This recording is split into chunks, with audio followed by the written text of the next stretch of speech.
चाहूँगा अपने नवेश कुमार वर्मा जी को। नवेश जी, आप इनके सम्मान करने के लिए बुलाना चाहूँगा कि सुधा जी आप मंच पर पधारे।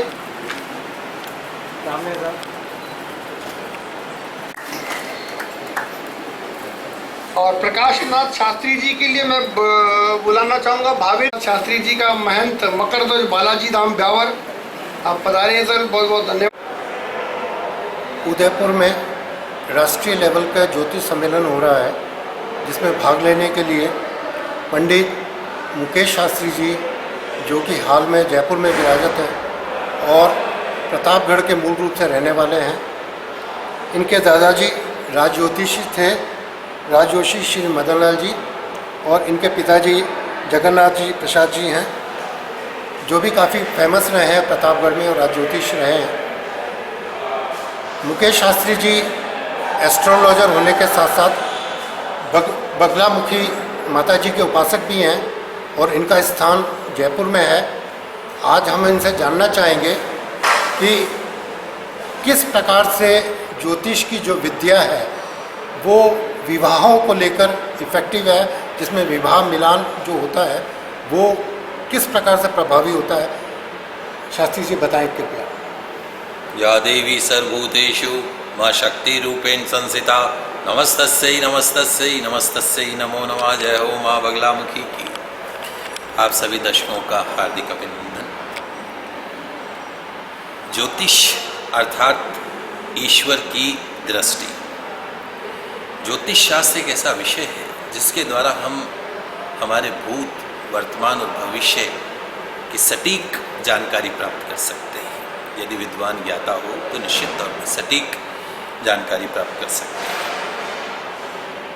आज मैं आपसे विशेष रूप से जिस बात पे हम चर्चा कर रहे हैं, विवाह करते समय गुण मिलान के लिए कितना आवश्यक है। इस कलयुग में आज के समय में बहुत ज़्यादा जो है वो अलगाव के कारण बनते जा रहे हैं, डिवोर्स होता जा रहा है। विवाह होते ही कुछ ना कुछ ऐसी परिस्थितियां पैदा हो जाती हैं जिनके पश्चात में जो है वो अलगाव का कारण बन जाता है, डिवोर्स का कारण बन जाता है।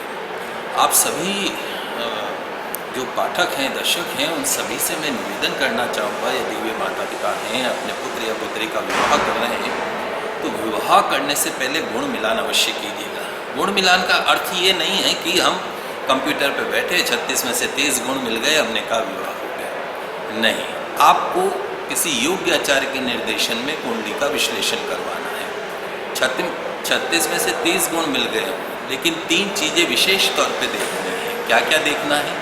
सबसे पहले हम आपका बेटा या बेटी के लिए वर ढूंढ रहे हैं, लड़का ढूंढ रहे हैं, तो लड़के की कुंडली में, आप अपनी बेटी के लिए लड़का ढूंढ रहे हैं तो उसकी कुंडली में 3 चीज़ों का ध्यान रखना अति आवश्यक है। क्या क्या चीज़ें देखनी है, क्या विश्लेषण करवाना है? लड़के की कुंडली के अंदर संतान सुख है या नहीं है। यदि लड़के की कुंडली में संतान सुख नहीं है तो भी आज के समय में सासुए दोष किसको देती है? बहू को। हॉस्पिटल का चेकअप किसका कराया जाता है? बहू का। अपने बेटे का नहीं कराते। ये कटु सत्य यथार्थ बात मैं आपको बता रहा हूँ। तो लड़के की कुंडली में संतान सुख होगा तो संतान होगी, तो हमें ये चेक करवाना है कि लड़के की कुंडली में संतान सुख है या नहीं। 36 में से 30 गुण मिल गए, लेकिन लड़का अगर अल्पायु का है, 3 तरह की आयु होती है, अल्पायु, मध्यम आयु, पूर्ण आयु। नोबडी कैन प्रिडिक्ट, कोई ये नहीं बता सकता है कि आप और हम कितने वर्ष जिएंगे, लेकिन एक अच्छा भविष्यवक्ता ये बता सकता है कि अल्पायु है या मध्यम आयु है, पूर्ण आयु है। तो हमें पूर्ण आयु का लड़का चाहिए। शादी के 2-4 साल बाद ही गुड़क जावे ऐसा लड़का नहीं चाहिए। और तीसरी और सबसे महत्वपूर्ण चीज़ जो है, आपने ये तो देख लिया लड़का दिखत में कैसा है, घर बार कैसा है, कमाता कितना है, 5-10 बार मिल भी लिए। जो चीज़ नहीं दिखती है वो होता है लड़के का कैरेक्टर, लड़के का चरित्र। लड़के का चरित्र तब पता पड़ता है जब हमारी बच्ची जो है अगले घर में जाके बहू बन के रहती है।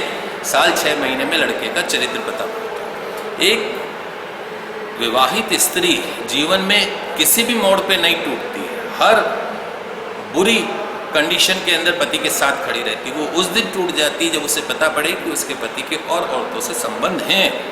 तो हमें कैरेक्टर का विशेष रूप से ध्यान देना है। ये तो बात हुई अगर आप अपनी बेटी के लिए लड़का देख रहे हैं तो। वहीं यदि आप अपने बेटे के लिए लड़की देख रहे हैं तो उसमें क्या क्या देखना है, उसमें भी 3 चीज़ें देखनी। कॉमन जो पहली चीज़ दो रहेंगी, लड़की की कुंडली में संतान सुख होना चाहिए, 10-10 साल नहीं तो IVF कराते रहो, औलाद नहीं होवे तो लड़की कुंडली में संतान सुख। लड़की अल्पायु की नहीं हो, शादी के 2-4 साल बाद गुड़क जाए वैसी लड़की नहीं चाहिए, 36 में से 23 गुण मिल रहे हो और आयु ही नहीं हो तो। और तीसरी और सबसे महत्वपूर्ण चीज़, लड़की की कुंडली के अंदर, लड़की की कुंडली में लड़की का पग फेरा जिसको अपन बोलते हैं, वो बहुत महत्वपूर्ण चीज़ है। आज इस कलयुग में एक कन्या आपके घर में आती है तो घर में 4 चौगुनी वृद्धि होती है, और एक कन्या, माफ़ कीजिएगा उसको अदरवाइज मत लीजिएगा, लेकिन एक कन्या आवे तो आजकल जेल में भी बैठता पूरा का पूरा परिवार। तो we have to be careful. हमें इस बात का गुण मिलान करते समय ग्रह देखने बहुत आवश्यक है। बहुत प्रैक्टिकल बात मैं आपको बता रहा हूँ। इन 3 जो प्लेटफॉर्म हैं उसके ऊपर यदि आप कुंडली मिलान के पश्चात में कुंडली की विश्लेषण करते हैं तो निश्चित तौर पे आपके घर में सुख शांति समृद्धि रहती है, बहू आती है या बेटी जाती है। और अगर इंसान कहीं नहीं आता और आप और हम कहीं नहीं हारते, यदि हमारे घर में हमारा बेटा दुखी हो तो हम हारेंगे, यदि हमारे घर में हमारी बेटी दुखी हो तो हम हारेंगे। तो सिलेक्शन करते समय बच्चे यदि निर्णय कर रहे हैं, प्रेम विवाह कर रहे हैं तो वो उनका डिसीजन है। और यदि आप माता पिता बन के अपने बच्चों का विवाह कर रहे हैं तो आप सभी से करबद्ध प्रार्थना है कि अपने बच्चों का जब भी विवाह करें तो विवाह करने से पहले इन 3 बातों का विशेष रूप से ध्यान रखें। पंडित जी एक चीज़ बताएं कि जो गुण मिलान करते समय एक भ्रकुट दोष की बात करते हैं और एक गण मैत्री की बात करते हैं। भले गुण 18 मिले हो मगर गण मैत्री होती है तो 8 या 9 गुण जुड़ जाते हैं और जाके 26 हो जाते हैं या 25 हो जाते हैं या बढ़ जाते हैं उसके हिसाब से। तो इस बारे में आप क्या कहेंगे, भ्रकुट दोष क्या हमेशा रहता है या गण मिलान या गण मैत्री होने से वो चीज़ें कट जाती हैं? देखिए, बिल्कुल आपका उचित प्रश्न है और सभी के जानने योग्य भी है। भ्रकुट दोष अर्थात राशि दोष, 2 राशियों के बीच में मित्रता है या नहीं है। मित्रता है तो उनके संबंध अच्छे रहते हैं, लेकिन राशि के बीच में शत्रुता है तो संबंध अच्छे नहीं रहते। लेकिन आपके लिए जानने योग्य ये है कि आपके मिलान में भ्रकुट दोष आ रहा है, लेकिन राशि के स्वामी अगर मित्र हो, राशि दोष जरूर है। भ्रकुट मतलब राशि दोष, जैसे मेष और कन्या राशि षडाष्टक हो गए तो ये राशि दोष हो गए। लेकिन राशि के स्वामी अगर मित्र हों तो वो दोष का परिहार हो जाता है, वो दोष टल जाता है। उसी तरीके से गण दोष के अंदर आ जाता है। गण दोष के अंदर से स्वभाव का पता पड़ता है। लेकिन जैसे मैंने आपको कहा कि गुण मिलान के साथ साथ में स्वभाव की सटीक जानकारी आप उसके लग्न से ले सकते हैं, लग्न चार्ट से ले सकते हैं कि उसका स्वभाव किस तरीके का है। इसलिए पूर्ण रूप से गुण मिलान के ऊपर निर्भर रहना मेरे अनुसार उचित नहीं है। पंडित जी ये चीज़ बताएं कि जो राशियों में कहा जाता है मिलान के समय में द्विद्वादश योग, ये द्विद्वादश योग क्या होता है? जैसे मकर और कुंभ हो गई जी, ये हाँ। जी द्विद्वादश हो गया। अपनी दूसरी भाषा में इसको बिया बारवा भी बोलते हैं, यानी एक दूसरे के एंटी होना। एक पति के हुए पूर्व तो पत्नी के हुए पश्चिम, वैचारिक मतभेद होना। द्विद्वादश मतलब बिया बारवा, एक दूसरे की शक्ल को देखना ही नहीं, ये बिया बारवा होता है। तो इस दोष को अशुभ माना गया भ्रकुट दोष में, षडाष्टक और बिया बारवा को अशुभ माना गया है, इसलिए इन दोषों में विवाह उचित नहीं माना जाता। मगर जहाँ गण मैत्री होती है, जहाँ गणों का स्वामी एक है जैसे मकर और कुंभ का, तो उस बारे में आपका क्या वहाँ पे द्विद्वादश योग का जो नेगेटिव रिजल्ट है वो भंग हो जाता है, क्योंकि राशि के स्वामी मित्र। आप इसको ऐसे समझिए कि आपके हमारे बच्चे लड़ रहे हैं आपस में, लेकिन आप और हम दोनों दोस्त हैं, तो उनकी जो दुश्मनी है वो मायने नहीं रखती, क्योंकि आप और हम दोनों दोस्त हैं। हमारे बच्चे लड़ रहे हैं लेकिन आप और हम दोनों दोस्त हैं, तो वो नेगेटिविटी उसका असर नहीं होता। उसको सिंपल भाषा में ऐसे समझ। अच्छा एक चीज़ और बताएं कि गुण मिलान करते समय आजकल जो विवाह हो रहे हैं लव मैरिज पे है या लिविंग रिलेशनशिप में रहने के बहुत लंबे समय बाद होता है, तो वहाँ पर जाकर ये चीज़ें कितनी महत्वपूर्ण रहती है गुण मिलान? देखिए, लिव लिव इन रिलेशनशिप में या वैसे ही रहना, पति पत्नी, हमारे यहाँ पे ये माना गया है कि जब 7 फेरे अग्नि की साक्षी में जब हम 7 फेरे लेते हैं तो वहाँ से ग्रह दशा पति पत्नी की एक दूसरे के ऊपर प्रभाव डालने लगती है। गुण मिलान का अर्थ उसके पश्चात प्रारंभ होता है।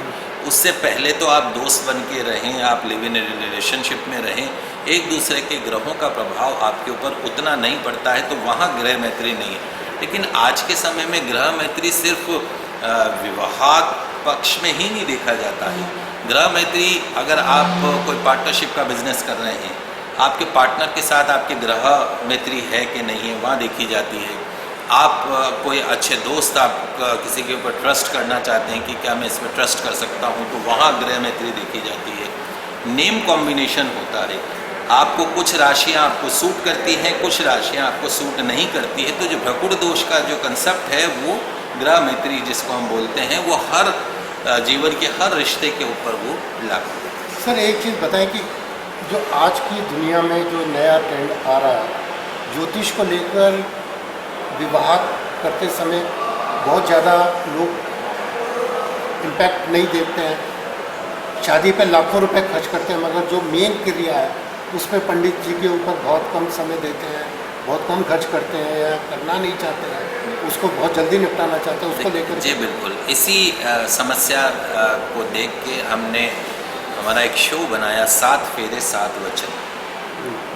विवाह करते समय फेरों के समय 7 फेरे लिए जाते हैं और 7 वचन दिए जाते हैं। यदि उन वचनों को पति पत्नी याद रखें तो हमारे हिंदुस्तान में डिवोर्स फैमिली मैटर्स की कोर्टें बंद हो गए। लेकिन होता क्या है कि यहाँ जैसे ही पूरा फंक्शन चल रहा है, रिसेप्शन हो रहा है, फेरों का समय आए तो पंडित जी फटाफट निपटाइए, आधे घंटे में फेरे निपटाइए। तो हमारे लिए बहुत दुविधापूर्ण स्थिति हो जाती है उस वक्त कि आधे घंटे में कैसे फेरे करते हैं। तो फिर पंडित जी भी हमारे कई ऐसे होते हैं जो ठीक है भैया जैसे तुम्हारे हैं 4 मंत्र पढ़े और ये तुम्हारे फेरे हो गए। ऐसे रिश्तों का जो वैवाहिक आधार है वो बड़ा कमज़ोर रहता है, टूटने के कगार पे वो रिश्ते आ जाते हैं। आप सभी से निवेदन है, विवाह संस्कार को पूर्ण रूप से उसको जब भी आप विवाह करें तो पूर्ण रूप से विवाह संस्कारों को अपनाना चाहिए, सारे रीति रिवाजों का पालन करना चाहिए। और जो आपने आपकी पत्नी को या आपकी पत्नी को जो आपने वचन दिए हैं वो वचन याद रखें, तो कभी भी जीवन में डिवोर्स की समस्या नहीं आएगी। समस्या क्या होती है, आज रात को फेरे हुए 2 दिन बाद तो तू ऐसी, तेरा बाप ऐसा, तेरी माँ ऐसी, ये सब उल्टी सीधी बातें शुरू हो जाती है और वहीं से अलगाव का कारण बन जाता है। लड़कियां कहती है बस मैं और मेरा पति, या लड़की कहेगी तू मम्मा बॉय। मतलब आज के समय में ये बहुत सारी मानसिक विकृतियां विवाह के साथ साथ में जुड़ती जा रही हैं। इसलिए विवाह संस्कारों को पूर्ण रूप से जो है उनको निभाना चाहिए, पंडितों के आधार के अनुसार उनको करना चाहिए। पंडित जी एक मजाक वाला प्रश्न आता है कि ये लड़का लड़की की कुंडली मिलाओ ना मिलाओ, सास और बहू की कुंडली जरूर मिलानी चाहिए, इस बारे में आपका क्या कहना है? जैसे मैंने आपको कहा ग्रह मैत्री, तो ग्रह मैत्री हमेशा हम आज के समय में लड़के लड़की का कुंडली मिलान कर रहे हैं तो साथ में सास के साथ में नेम कॉम्बिनेशन ग्रह मैत्री देख रहे हैं कि आपका आपकी सास के साथ में ग्रह मैत्री कैसे है। अगर वहाँ बिया बारवा है, वहाँ षडाष्टक है, तो इसका अर्थ यह है कि आपकी सास के साथ आपकी अनबन होगी। तो उस साथ साथ में इस परिप्रेक्ष्य में हम इसका भी ध्यान रखते हैं। सर एक चीज़ लास्ट क्वेश्चन मैं पूछना चाहूँगा कि बच्चों को लेकर जो न्यू बॉर्न बेबीज़ होते हैं, इनकी कुंडली को लेकर के बड़ी भ्रांतियाँ रहती है कि उनकी 4 साल तक माँ का असर रहता है, 8 साल तक बाप का रहता है, फिर उसके बाद उसके पूर्व जन्मों का असर रहता है। इस बारे में क्या कुंडली देखी जानी चाहिए या नहीं? नहीं, बिल्कुल देखी जानी चाहिए। आजकल तो बगैर कुंडली देखेंगे नहीं तो नामाक्षर का पता नहीं पड़ेगा, उसका मूल नक्षत्र में जन्म है, सुगनों का जन्म है या नहीं है, कुंडली बगैर देखे बगैर तो पता ही नहीं पड़ेगा ग्रह चाकरी कैसी है। अक्सर आज के समय में बच्चे पैदा होते ही बीमार हो जाते हैं, तो कहीं ना कहीं कुंडली देखने की आवश्यकता रहती है। इसे किसी भ्रम में मत पड़िए कि 4 साल 6 साल 8 साल 12 साल, कुंडली पहले दिन बनते ही कुंडली बना के उसको देख लेनी चाहिए। क्या कुछ ऐसी कमी तो नहीं है कि बच्चे के स्वास्थ्य पे कुछ नेगेटिव असर हो रहा, तो उसका उपचार पहले से होता है। आप कुछ हमारे दर्शकों को कहना चाहें तो स्वागत है। आप सभी जो हैं दर्शकों को माता रानी का आशीर्वाद और कृपा दृष्टि आपके ऊपर बनी रहे। आप सभी का कल्याण हो, आयु आरोग्यता बनी रहे। नमस्कार। उदयपुर में इस समय राष्ट्रीय लेवल का ज्योतिष सम्मेलन हो रहा है, जिसको ऑर्गेनाइज किया है प्रोफेसर नीरज जी ने। नीरज जी भी हमारे साथ हैं। नीरज जी से भी हम कुछ जानेंगे कि इस सम्मेलन के बारे में, और पंडित सत्यनारायण जी शर्मा हमारे साथ हैं, तो हम उनसे भी जानेंगे कि जो उन्होंने रिसर्च अपनी पामेस्ट्री को लेकर किया, और जैसा कि हमें ज्ञात हुआ है कि उन्होंने जो रिसर्च की है वो हॉस्पिटल में रहकर जो मरीज़ बीमार होते थे या उनके पास कुंडलियाँ नहीं होती थी, तो उनकी हस्तरेखाओं को देखकर किस प्रकार से उनकी बीमारियों का निदान किया जा सकता है या उनके बारे में क्या क्या प्रिडिक्शन किए जा सकते हैं, उसको लेकर के है। सत्यनारायण जी, आपका बहुत बहुत स्वागत है। और पहले हमें ये बताएं कि आपका जो विशेष फील्ड है रिसर्च पामेस्ट्री का, उस बारे में आपकी ये जो नई विधा है, इस बारे में आप क्या कहेंगे? नमस्कार। बहुत ही शुभ अवसर है और बहुत ही ऐसा अच्छा मौका मिला है मुझे, जो एक ऐसी विधा है जो मनुष्य के लिए, मानव मात्र के लिए बड़ी कल्याणकारी है। हमारे हाथों में एक चलती फिरती पुस्तक जीवन की हर व्यक्ति के साथ में रहती है। उसको अध्ययन करने वाला जो उसका अध्ययन जानता है वही कर सकता है, लेकिन बड़ा उपयोगी है।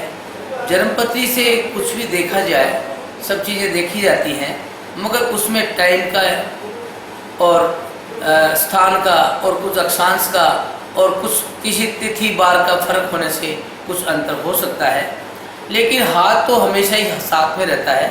उसमें जो रेखाएं होती हैं वो कभी झूठी नहीं होती, उससे अन्य सारे पक्ष देखे जाते हैं। तो मैंने सोचा इसको मेडिकल से भी जोड़ा जाए, तो ये मैंने 1994 में एक रजिस्ट्रेशन कराया जयपुर में, अखिल भारतीय ज्योतिष चिकित्सा शोध संस्थान।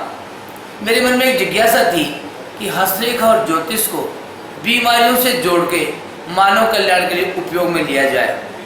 संतोबा दुर्लभ जी के हॉस्पिटल के मालिक रश्मिकांत जी दुर्लभ जी थे। मैं उनसे मिला, मैंने कहा आपके हॉस्पिटल में बैठने के लिए मुझे एक टेबल और एक रूम और एक टेलीफोन दे दीजिए, मैं दूसरे देशों के राष्ट्राध्यक्षों तक को आपके हॉस्पिटल में ट्रीटमेंट के लिए बुलवाने का प्रयास करूँगा। तो उन्होंने कहा मेरे डॉक्टर से पूछूंगा। उनके डॉक्टर से नेचुरली मेरी नई चीज़ थी, जो अनुभव में नहीं लिया गया उस चीज़ को आदमी नहीं अपनाना चाहता। उन्होंने मना कर दिया, दुर्लभ जी ने मुझे मना कर दिया। फिर डॉक्टर PL नवलखा साहब प्रिंसिपल थे सवाई मानसिंह हॉस्पिटल में, उन्होंने मुझे ये इजाज़त दी और मेरी बात को आत्मसात किया। फिर उन्होंने कहा कि हाँ जो कुछ आप करो कर सकते हो। फिर मैं हॉस्पिटल में जाता था। जन्मपत्री बनाना प्रैक्टिकेबल नहीं था, उन दिनों में लैपटॉप भी नहीं था। जन्मपत्री बनाना बड़ा मुश्किल भरा काम होता था ज्योतिषियों के लिए। 7 दिन में एक जन्मपत्री और गणित बनती थी। तो मैंने हस्तरेखाओं से जोड़ा, तो हस्तरेखा जोड़ा। हस्तरेखाओं पे सब चीज़ों की सूचनाएं, ये एक तरह से हस्तरेखा सूचना पट है। मनुष्य की जीवन का पूरा दास्तान इसमें लिखा होता है। तो उसी तरीके से बीमारी के बारे में भी हर रेखा रिपोर्ट करती है, कब किस कालखंड में क्या बीमारी होगी, ये हस्तरेखा बताती है। क्योंकि सब ग्रहों की नेचर प्रकृति अलग है। ग्रहों का कालखंड जो उसका दशा, अंतर्दशा, प्रत्यंतदशा आती है, उसके हिसाब से आदमी को दशाएं भोगने का समय भोगना पड़ता है जीवन में। इसलिए मैंने हस्तरेखाओं पे वो जो देखना शुरू किया, तो मैं देखता था कि एक डॉक्टर PPS माथुर थे जो खोपड़ी का ऑपरेशन करते थे, मैं उनके विभाग में मुझे लगाया गया। तो मैं देखता था कि जिसकी रेखा, मस्तिष्क रेखा टूटी फूटी है, यव है, लास्ट में उसके क्रॉस है, तो उसके सिर में ट्यूमर होता था, उसका ऑपरेशन किया जाता था। फिर मैं उसका पाम प्रिंट लेके पहले ही बता दे दिया करता था इसका जीवन रहेगा या नहीं रहेगा, ऐसा ऐसा जो कुछ है। तो इस संदर्भ में ऐसे ही हृदय रोग, जिस रेखा का जो नाम है वही रिपोर्ट वो रेखा करती है। क्योंकि हमारे मनीषियों ने, हमारे ऋषि महर्षियों ने वो नाम ही इसी आधार पर रखे हैं, क्योंकि इसका नाम सामुद्रिक ऋषि ने सामुद्रिक शास्त्र रखा है। तो तो सामुद्रिक ऋषि ने इसमें रिसर्च किया था, उन्होंने जो नाम रखे वो उसी रेखा, उसी के बारे में पूरा विवरण बताती है। जीवन रेखा जीवन के बारे में बताती है। जीवन रेखा अगर कहीं से टूट रही है, उसमें यव है, क्रॉस है, छोटी बड़ी हो रही है और चौड़ी और सकड़ी हो रही है, तो वो शरीर की उस समय जीवन की स्थिति बताती है कि कहीं ना कहीं असामान्य जीवन उस समय जीना पड़ेगा या जीवन को खतरा आएगा। तो मैंने पाया है कि जिसकी रेखा टूटी हुई फिर उसके साथ में कोई और रेखा एक एडिशनल साथ साथ चल रही है, तो खतरा तो आता है लेकिन वो जीवन से बच जाता है। मैं प्रत्यक्ष, मैं इसका खुद गवाह हूँ। मेरी रेखा आप देखिए, यहाँ से देखिए कैसी है। मैं मिनी बस के नीचे, ये देखिए कहाँ से है, मिनी बस मेरे ऊपर से निकली हुई है। ये यहाँ बना हुआ है, मिनी बस मेरे ऊपर से निकली हुई है और मैं बेहोश भी नहीं हुआ, फ्रैक्चर भी नहीं हुआ और ऑपरेशन भी नहीं हुआ और जीवन बच गया। ऐसा बहुत सारे लोगों के साथ में होता है। तो जीवन रेखा जीवन का इंडिकेशन जो आपके सामने प्रत्यक्ष दे रही है, ऐसे ही मस्तिष्क रेखा अगर सामान्य है तो बड़ा आदमी इंटेलिजेंट होता है, बुद्धिजीवी कितना होगा वो सब उसमें आता है।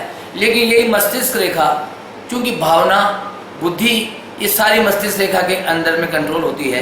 वो अगर यहाँ से कंट्रोल होगी, अगर चंद्रमय रेखा तक चली जाती है, यहाँ तक चली जाती है, तो वो आदमी भावनाओं से बहुत ज़्यादा इमोशनल होके और ऐसा कुछ कर बैठता है कि वो आपे में नहीं रहता, रिजल्ट लेने लायक नहीं रहता, जिसको कहते हैं मनोरोगी हो जाता है, साइकेट्रिक हो जाता है, सनकी हो जाता है, क्षणे रुष्टा क्षणे तुष्टा, क्या बिहेव करेगा किसी को कुछ पता नहीं। तो लोग उसको असामान्य समझ लेते हैं, जिसको लोग सामान्य भाषा में पागल का करार देते हैं, पागल भाषा में बोलते हैं। तो ऐसे ही हृदय रेखा है, हृदय रेखा के बारे में भी यही हाल है। हृदय रेखा, हृदय धड़कता है तो जीवन है, हृदय धड़कने से बंद हो जाएगा तो जीवन खत्म हो जाएगा। बाकी सारा शरीर भले ही कितना ही बलवान हो, हृदय धड़क रहा है, जीवन के साथ शुरू होकर धड़कता हुआ आता है। हृदय एक ही बार में धड़कना बंद होगा जब जीवन नहीं रहेगा। तो हृदय रेखा हृदय की रिपोर्ट करती है। आपको पूछना हाँ पंडित जी, ये चीज़ बताएं मुझे। मेरे जो मेन क्वेश्चन दिमाग में चल रहा है वो ये है कि आपने जब रिसर्च किया तो जिन लोगों के कुंडलियाँ नहीं थी वो तो एक अलग विषय रहा, मगर जब आपने पामेस्ट्री को कंपेयर किया कुंडली के साथ में, तो उन दोनों का जो रिजल्ट रहा पामेस्ट्री का और कुंडली का, उसमें कितना। सर आपका प्रश्न बहुत अजीब और बहुत सटीक है, जो बड़ा जानने योग्य है, वो बहुत कम लोग जानते हैं। इस दो हाथों में और जन्म कुंडली में ग्रहों की बिल्कुल द सेम पोजीशन होती है। अगर जिसका इसको दोनों का नॉलेज है, जैसे मैं दोनों के बारे में जानता हूँ, मैं हाथ देख के ये जान लेता हूँ उसका कौन सा ग्रह कुंडली में बलवान होगा और कौन सा ग्रह कुंडली में खराब होगा। मैं कुंडली देख के जान देता हूँ इसके हाथ में ये निशान होगा, ये खराब होगा। आप चाहो तो प्रत्यक्ष में भी करवा सकते हो, ये मैं बता सकता हूँ, क्योंकि दोनों समानांतर चलते हैं। कुदरत से ऐसा उसका साइकिल की चेन को पकड़े, जैसे एक चक्के पर रख दो बाकी चेन पूरी चढ़ जाएगी, वैसा ही गोचर, जन्मपत्री के ग्रह और हस्तरेखा, तीनों का कॉम्बिनेशन हर घटना को एक साथ प्रिडिक्ट करता है, एक साथ बताता है कि ये घटना तो होना ही था। पर जी, क्या आपने पामेस्ट्री और फल जो ज्योतिष का जो कुंडली का फलित है, इसको लेकर के क्या कोई किताब वगैरह लिखी है या इस तरह के ज्ञान को आगे लाने के लिए आपने क्या प्रयास किए? मैंने इसमें बहुत सारे लेख लिखे हैं, मेरे अखबारों में खूब लेख आते थे, एवरीडे संडे। अभी भी मैं लिखता हूँ, लेखक हूँ, कि दूरदर्शन में मेरे प्रोग्राम आते रहे हैं। मेरा यूट्यूब चैनल है, मेडिकल एस्ट्रोलॉजी पे भी एक मेरा यूट्यूब बना हुआ है, कि आदमी दवा ले, कितने भी डॉक्टर बदल लो, अगर ग्रह का इलाज नहीं करेगा तो दवा काम नहीं करेगी। तो मैंने मेडिकल जो वीडियो बनाया है मेडिकल एस्ट्रोलॉजी पे, वो अभी विद्यमान है, आप चाहो तो देख सकते हो। तो उसमें ये लिखा है, उसका वीडियो चैनल जयपुर पंडित SN शर्मा यूट्यूब जी, जयपुर पंडित SN शर्मा यूट्यूब। अब हमारे दर्शकों को कुछ कहना चाहे विशेष रूप से? तो दर्शकों को मैं ये कहना चाहता हूँ कि आप अगर बीमारियों से परेशान हैं तो निश्चित है आप अपने एक तो खान पान और जीवन शैली पे ध्यान दें। खान पान, ये मशीन की तरह से है शरीर, इसको आप मशीन की तरह से अगर समझ के काम में लेंगे तो उसकी तरह से, जैसे स्कूटर का, मोटरसाइकिल का और गाड़ियों का, मशीनों का टाइम पे ओवरहालिंग करना, चेक कराना, देखना, कुछ पार्ट गड़बड़ है तो उनको मेंटेन करना करते हैं, वैसे ही शरीर को भी आप अपना समय दीजिए, उसकी देख रेख में लापरवाही मत करिए। दूसरा, अगर असाध्य बीमारी है तो असाध्य बीमारी के साथ डॉक्टरों का, चिकित्सकों का चिकित्सा तो लीजिए, लेकिन उस संबंधित ग्रह की इलाज भी किसी भी ज्योतिषी से मिलके आप उस ग्रह का समाधान भी करिए। Because the man is controlled by the planets, you believe और don't believe, but you are controlled by the planets. Definitely you will get every result according to nature of the planet, according to period of the planet. So everything you are getting the result of according to planet, then definitely sickness also coming from the planet, according to planet, time of the planet, according to nature of the planet. So you control the planet also. बहुत बहुत From धन्यवाद the Sharma ji. pray, from the charity, इसके समाधान हमारे ऋषि महर्षियों ने दिए हैं। दान, पुण्य, चिकित्सा 3 तरह से होती है, मणि, औषधि और मंत्र। ये 3 तरह से औषधि का बताया गया। अभी भी बहुत सारे झाड़ी फूंक से इलाज होता है, तो मंत्र, मणि और औषधि ये 3 चीजें हैं, इनसे इलाज होता है। तो चिकित्सा चिकित्सकों से लीजिए, मंत्र पंडितों के अधीन है, पंडितों से पूजा पाठ कराइए, और चैरिटी, दान पुण्य करिए। बिकॉज धर्मेण हन्यते व्याधि, धर्मेण हन्यते ग्रह, धर्मेण हन्यते शत्रु, ये तो धर्मस्ततो जय। जहाँ भगवान की पूजा और पूजा पाठ और मंत्रों का जहाँ उपयोग होता है, निश्चित है रोगों को वहाँ से भागना ही पड़ेगा। तो दवा भी लीजिए, लेकिन ये ग्रह का इलाज भी करिए। हमारे साथ पहले शर्मा जी आपका बहुत बहुत धन्यवाद। हमारे स्टार्ट एक मिनट के जाने आओ, ये तो स्टार्ट करिए। उदयपुर में चल रहे 2 दिवसीय ज्योतिष सम्मेलन के अंदर विभिन्न विधाओं को लेकर हमने ज्योतिष की दर्शकों को किस प्रकार से लाभ पहुंच सकता है उस पर जानकारी इकट्ठी की है। आज इस ज्योतिष सम्मेलन में पुष्पा जी जोशी जो जयपुर मानसरोवर से आई हैं, ये बिल्कुल अलग विधा जो ज्योतिष की है, अंक ज्योतिष जिसको हम कहते हैं, उस पर कार्यरत हैं और पिछले 12 वर्षों से इन्होंने इस विषय पे शोध भी किया है और अब तक बहुत से जनों को अंक ज्योतिष के इस विधा के माध्यम से लोगों को लाभान्वित भी किया है। तो पुष्पा जी आपका बहुत बहुत स्वागत है और हम ये जानना चाहेंगे कि अंक ज्योतिष को लेकर के जो आप कार्य कर रही हैं इस विधा पर, ये किस प्रकार से कार्यरत है और उसमें किस प्रकार से लोग लाभान्वित होते हैं? सबसे पहले तो मैं आपको ये बताना चाहूँगी कि ऑकल्ट साइंस के बहुत सारे रूप हैं, इसमें बहुत सारी विधाएं हैं अलग अलग। जैसे आपने भी अभी बताया, देखा भी है, यहाँ पे आप 2 दिनों से देख रहे हैं कि यहाँ पे सभी विधाएं, कोई टेरो रीडर है, कोई वैदिक फलित में कर रहा है, कोई कैपी कर रहा है और कोई है लाल किताब कर रहा है। तो ठीक उसी तरह ऑकल्ट साइंस में एक और विधा है जिसका नाम है न्यूमरोलॉजी, यानी हिंदी में उसको बोलते हैं हम अंक ज्योतिष। अब अंक ज्योतिष क्या है? हर व्यक्ति को जब पैदा होता है, पैदा होते ही एक डेट ऑफ बर्थ मिलती है, यानी जन्म तिथि मिलती है। उस जन्म तिथि में जो नंबर्स होते हैं वो 1 to 9 ही होंगे, 1 से लेकर 9 तक होंगे।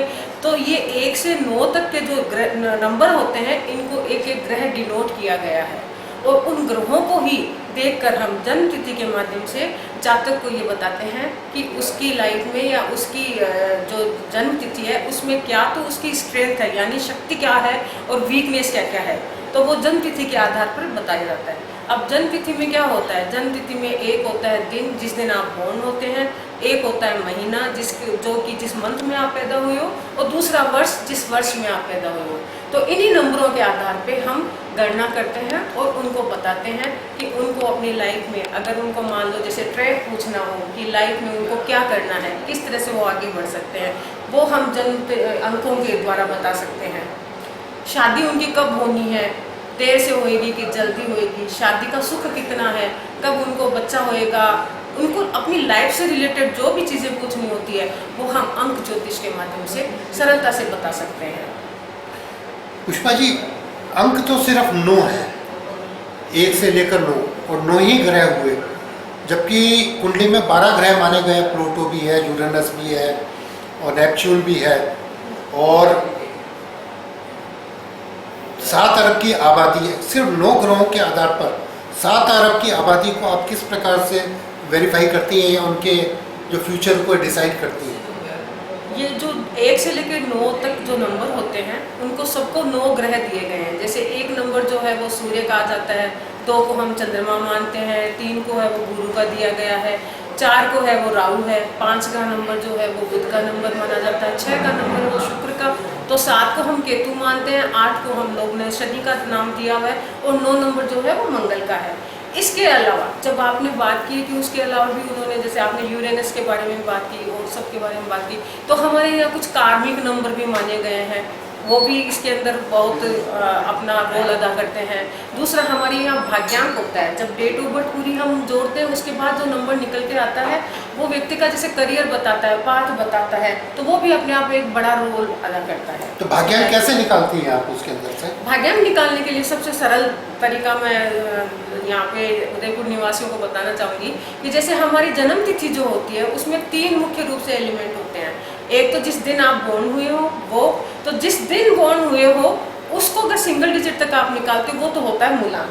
ठीक है, भाग्यांक निकालने के लिए हम debt plus month plus year इनको सबको जोड़ेंगे तो वो आपका भाग्यांक है ना, वो निकल के आ जाएगा। अब मैं उदाहरण के तौर पे बताती हूँ, जैसे कि डेट ऑफ बर्थ अपन, मैं उदाहरण देता हूँ आपको। हाँ जी, आप बताइए। डेट ऑफ बर्थ है 22 जनवरी 1987। हाँ जी, तो इसका कैसा मूलांक होगा, कैसा भाग्यांक होगा और क्या भाग्यांक? हाँ जी बिल्कुल। अब जैसे 22 तारीख है, सॉरी 31 जनवरी 1900। अच्छा ठीक है जी, 31 तारीख, तो 3 प्लस 1 ये निकल के आ गया 4। तो ये जो 4 जो है ये तो आदमी का, व्यक्ति का, जातक का मूलांक हो गया।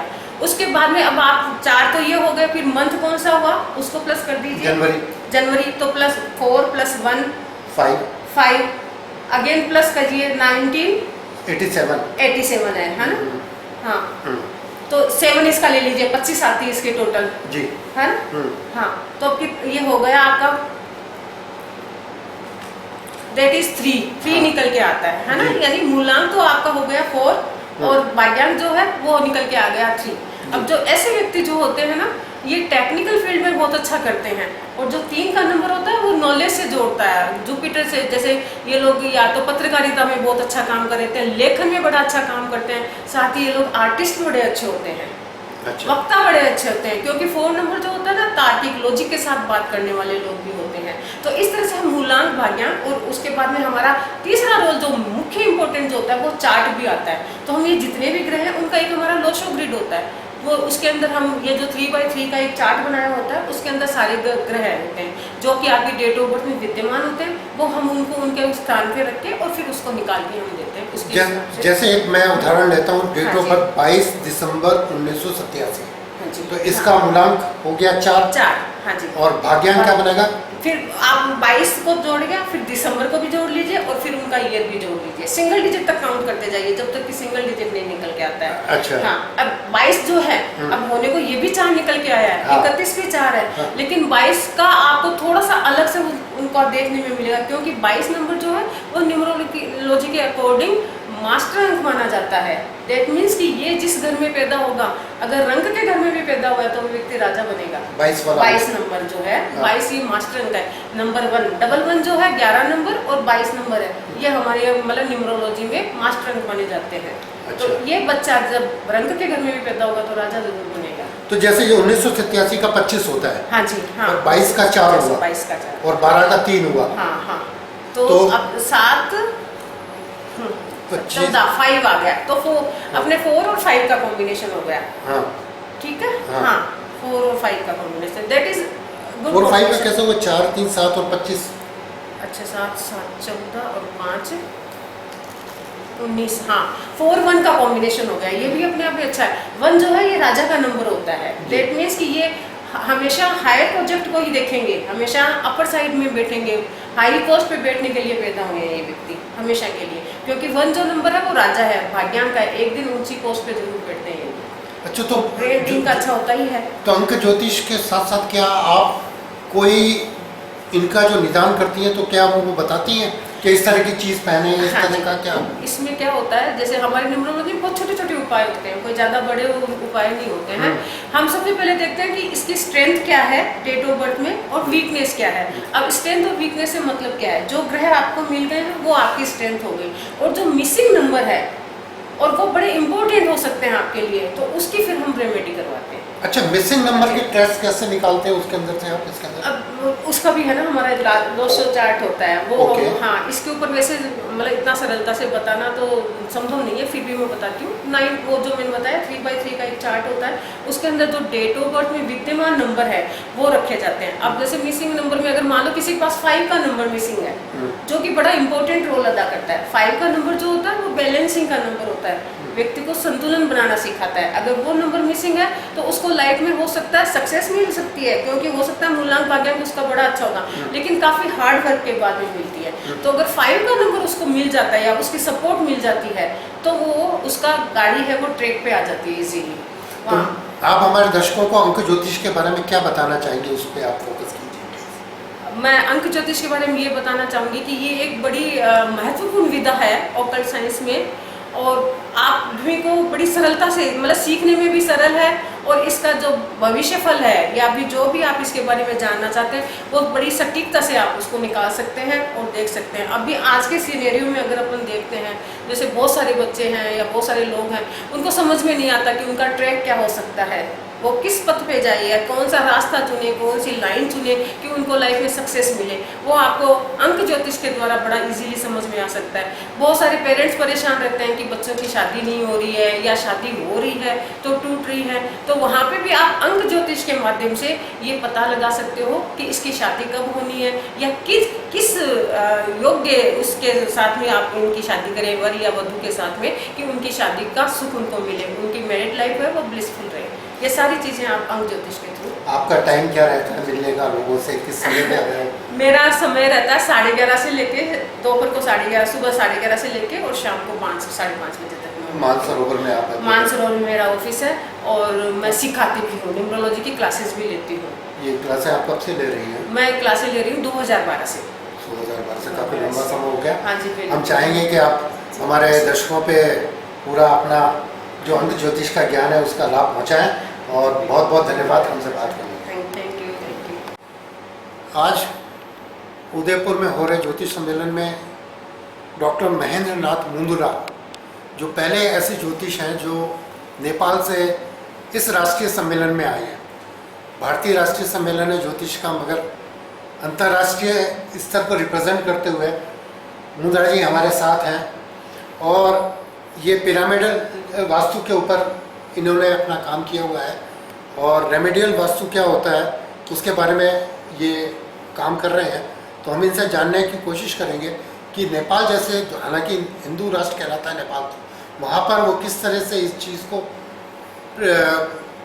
पब्लिक को देते हैं, और क्या क्या उसमें सावधानियाँ। और सबसे पहला सावधानी तो ये रहता है कि घर बनाते समय ही पहले हम लोग यदि चौकन्ने हो गए तो वास्तु सम्मत हो गया तो फिर रेमेडी की ज़रूरत नहीं रहती है। और आज के डेट में सबसे ज़्यादा रेमेडी कहाँ पे प्रयोग में आ रही है, तो मल्टी स्टोरेज जो बिल्डिंग्स बन रहे हैं, तो वो वास्तु कंप्लेंट्स बहुत से रीजनों से नहीं कर पाते, और लोगों के मन में दुविधाएं बढ़ती जाती है उस घर में रहते हुए, शांति नहीं रहती, मन मिलाप नहीं होता है। तो इसकी वजह से वहाँ पे हम लोग फिर उसको कैसे सुधारना है, तो पिरामिड यंत्र जो है वो आपको कॉस्मिक एनर्जी ला करके उस जगह को पॉजिटिव ऊर्जा में बदलती है, नेगेटिविटी को हटा के पॉजिटिविटी में ला करके फिर हमारा।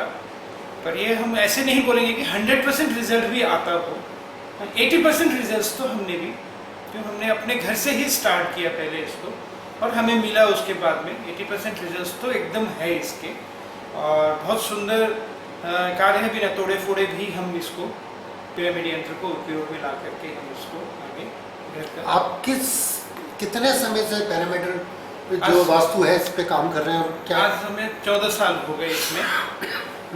14 सालों से मैं इसमें हूँ।